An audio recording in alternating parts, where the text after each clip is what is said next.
ஆமா மிஸ்டர் கணேஷ் எப்ப பார்த்தாலும் நோ ப்ராப்ளம் சொல்லுவாரு. நமக்கே ப்ராப்ளம் ஆகிட்டு 10 நாள் ஆளையே காணுமே, எங்க போனாரு எப்படி இருக்கிறாருன்னு தெரியலையா? இதோ பாருங்க டைரக்டர் சார், ஒழுங்கா இருக்கிறவங்க கூட மேக்கப் போட்டு 2 நாள் ஆக்ட் பண்ணா போறோம், அப்படியே சேஞ்ச் ஆயிடுவாங்க சார்.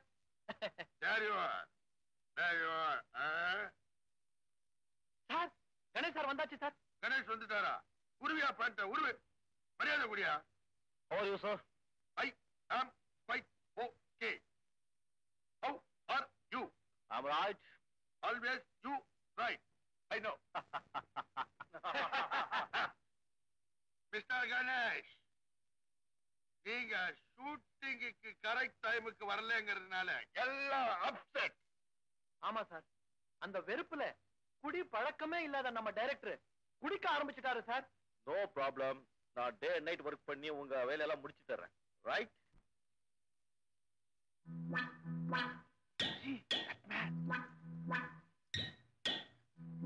Okay, come on.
என்னடா நம்ம பழனி சிங்கப்பூர் போனான்னு ஒரு தகவலுமே தெரியலையே.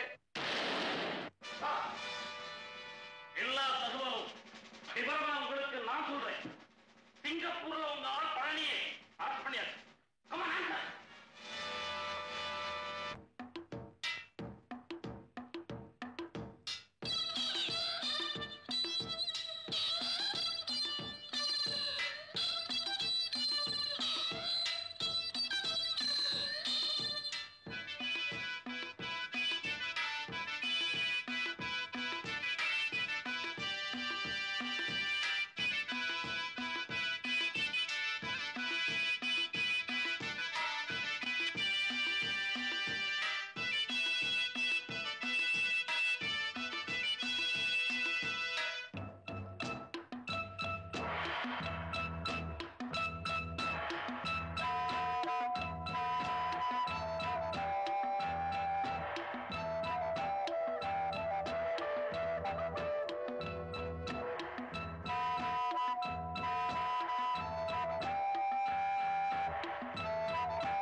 Hello mister Janardhanam, how are you?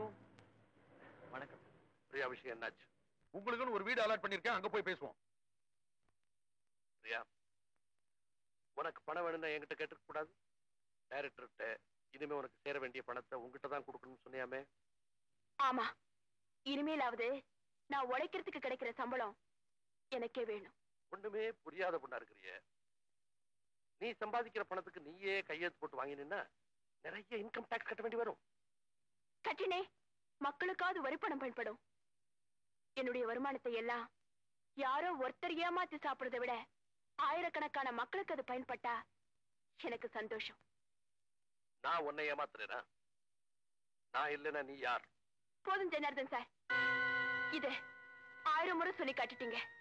நீங்க செஞ்ச உதவிக்கு என்னால முடிஞ்சவரை பாடுபட்டுட்டேன். இனிமேலும் கைதியா இருக்க நான் விரும்பல. ஓகே ஓகே, ஆரம்பத்துல என்கிட்ட கையெழுத்து போட்ட ஒப்பந்தப்படி அது முடியற வரைக்கும் என் இஷ்டப்படி நடந்துக்க. அதுக்கப்புறம் ஒண்ணு நான் ஃப்ரீயா விட்டுறேன். அந்த ஒப்பந்தத்துல என்ன எழுதிருக்கீங்க, எத்தனை வருஷம் எழுதிருக்கீங்க, எதுவுமே எனக்கு தெரியாது. அதனால அது செல்லாது. இனிமே ஏதாவது என்கிட்ட பேசணும்னா என் லாயர் கணேஷோட பேசிக்கங்க. கணேஷ் ஓ லாயரா? என்ன மிஸ்டர் கணேஷ், பிரியாவை பத்திரமா பாத்துக்கன்னு ஏன் ஆளா ஒன்ன இங்க அனுப்பிச்சு வச்சா அவளை எனக்கு எதிராக தூண்டி விட்டு வேடிக்கை பார்த்துட்டு இருக்கேன். மிஸ்டர் ஜனார்தன், ஒரு விஷயம். நான் உங்ககிட்ட ஒத்துக்கிட்டபடி நீங்க வர வரைக்கும் பிரியாவை பத்திரமா பாதுகாத்துட்டேன். என் வேலை முடிஞ்சு போச்சு, ரைட்? நான் நியூ கேஸ். பிரியாவோட நியாயமான கேஸுக்கு இப்ப நான் லாயர். என்னையா நியாயம்? கட்டுறதுக்கு மாத்து துணி இல்லாம அந்த பொண்ணு என்கிட்ட வந்தா உனக்கு தெரியுமா? அப்கோர்ஸ் நல்லா தெரியும் மிஸ்டர் ஜனார்தன். அனாதியா வந்த ஒரே காரணத்துக்காக அந்த அப்பாவி பொண்ணை இன்னும் எத்தனை நாளைக்கு ஏமாத்துறதா முடிவு பண்ணிருக்கீங்க? அனாவசியமான வார்த்தைகள் வேண்டாம் மிஸ்டர் கணேஷ். இது அனாவசியம் சொல்றீங்க? நான் எடுத்த கேஸா? எஸ். எப்படி? அந்த விளக்கமெல்லாம் சொல்ல தயாரா இல்ல. பிரியா உனக்கு கொடுக்குறேன்னு சொன்ன பணத்தை போல 3 பங்கு பணம் தர்றேன். இந்த கேஸை டிராப் பண்ணிடு. ஓ, என்ன பணத்தால் அடிக்க பாக்குறீங்க? என்ன நியாயத்தால் அடிக்க பாருங்க, சட்டத்தால் அடிக்க பாருங்க. இனிமேவது பிரியாவை உங்க கான்டாக்ட் ரிலீஸ் பண்ணுங்க, சமாதானமா போயிடலாம். இல்லன்னா தலையை வாங்கிடுவியா? இல்ல, கோட்டி ஏற வேண்டிய வரும். நான்சென்ஸ். அந்த அசட்டு வக்கீல் கொடுக்கிற மடத்தனமான தைரியத்துல என்னையே பகச்சுக்காது. உன்னை உருவாக்குறதே நான் தான். என்ன மீறினே உன்னை அழிச்சிடுவேன். என்ன ஆனாலும் சரி, இனிமே நீங்க சொல்ற பேச்சு நான் கேட்க மாட்டேன். இனிமே நீங்க காட்டுற எந்த கான்ட்ராக்ட் ஃபாரத்திலையும் கையெழுத்து போட மாட்டேன். நீங்க சமாதானத்துக்கு வந்தா இது வரைக்கும் நான் சம்பாதிச்ச பணத்தை எல்லாம் உங்களுக்கு கொடுத்துட்டு நான் போயிடுறேன்.